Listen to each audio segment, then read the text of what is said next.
একজন বাবা তার সন্তানকে কাঁধে করে ওই যে দেখতে পাচ্ছেন ছেলেকে কাঁধে করে নিয়ে আসতেছে। কি একটা অবস্থা, আমি আসলে চোখের পানি ধরে রাখতে পারতেছি না। প্লিজ আপনারা সবাই সবার পাশে দাঁড়ান। এই যে উনি অতটুক জায়গা সাথ দিয়ে এই যে মেলায় উঠেছে তার সন্তানকে বাঁচানোর জন্য। বাবাই সকল বাবার প্রতি শ্রদ্ধা। আমি ঝিনাইগাতীবাসী যুব সমাজকে আবারও বলতেছি, আপনারা পাশে দাঁড়ান, বর্ণাঢ্য মানুষের পাশে দাঁড়ান। রক্ষা করুন শিশু সন্তান, রক্ষা করুন তাদের গর্বে, রক্ষা করুন তাদের হাঁস মুরগি গরু ছাগল।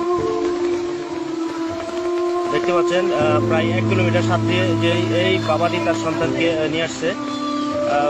কি একটা ভয়ানক অবস্থা। মেলাটি একটু দূরে ছিল বিদায় পারলো না। এই আর কতজন আছে? আল্লাহ, এই তাড়াতাড়ি যা। এই খোলা বান্ডে আগে নেয়া। অবস্থা ভয়াবহ খুবই। আমি আবার আসছি।